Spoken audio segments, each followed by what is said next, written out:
first and 10. Dixon. And, oh, he took that in one-handed. What a grab. A good pickup there, 26 yards. Got to love the catch.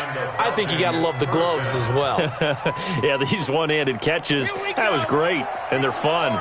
They become a little more ho-hum, aren't they? Yeah, they really are. And I know that it sounds like we're taking credit away from the guys, and we don't mean that at all. They really work hard on this one-handed catch thing, but I think the gloves have to be helping in a big way.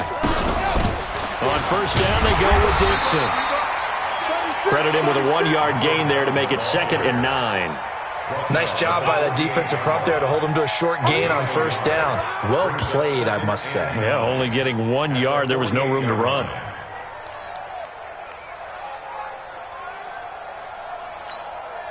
The run only got a yard. Here's 2nd and 9. That's the run. They're running it. Wide. Get blue back pocket. Check. Watch 54. Off play action. Dixon. Throwing the out route and complete. That's Schwartz. It's a gain of 11, and the Falcons pick up the first. A gain of 11 on the play. First down, Falcons.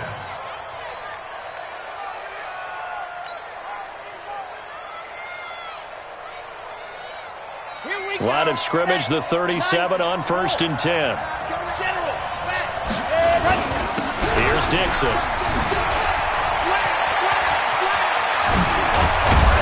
And he gets this one inside the 15, just a yard or two shy of the 10. A big hitter there, a first down gain of 26 yards. Our game not even 2 minutes old, but a quick red zone opportunity. They've got a first and 10 at the 11.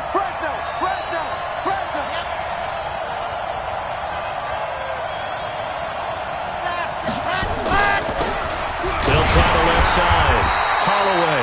And he is swallowed up right at the line of scrimmage. Officially no gain on the play, and it's 2nd down.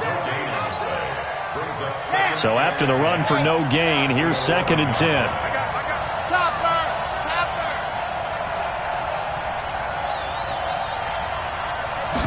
2nd and 10.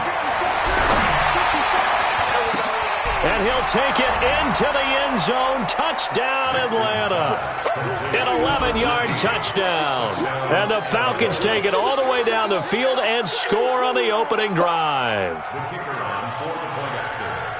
A lot of people might call this backyard football. Sometimes just understanding who you've got out wide and who you're going to throw it to. Give him an opportunity to go up and make a play, even when contested. Looks like that one worked out pretty well. The trust factor, in effect. Point after, right down the middle. And that makes the score 7-0.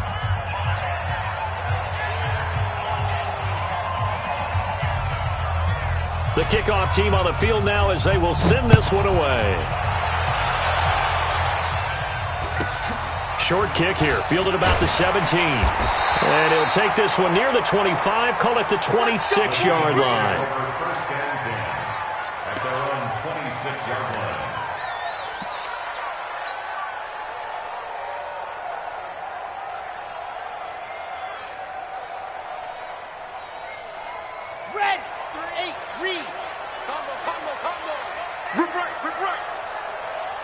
Child, 64, weak. They'll run on first down. Austin. He'll get a nice chunk there on the first down run, and it's 2nd and 4. He was solid last week, over 100 yards in their victory on the ground. They want to get that going again. Absolutely. What they also understand is that from week to week, it's not necessarily the same, but they want it to be, right? What they saw last week on the ground, they want to see in this game as well. And tackled down after a gain of 3. Leaves him with 1 yard to go on third down. That's some good tackling there to keep him short of that yellow line. Yeah, defensively, all I'm thinking is that on that play, get me to third down. Get me into a position where I can make one more play and get my defense off the field. On third down, it's Austin. And he won't be close to a first down as he runs into a wall right around the line of scrimmage.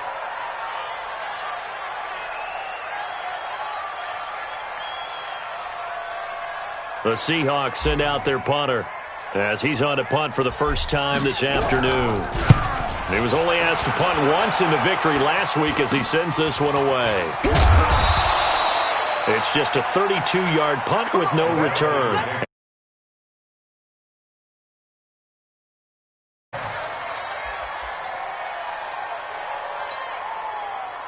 About set to begin their next drive, the Falcons offense at the line. And Charles, if the season ended today, and it's not going to, we still have December left. More football. We're only in November, but they would be a wild card team, and that's great. They'd be in the playoffs, but you know they're trying to bump up to be one of those division leaders. That guarantees you at least one home game in the playoffs, and that's what you're really seeking. But there also isn't much margin for error for this team, right? Because right where they're sitting, a 2-game losing streak could have them out of the playoffs, so they've got to make sure they continue to keep the momentum going. Absolutely. There's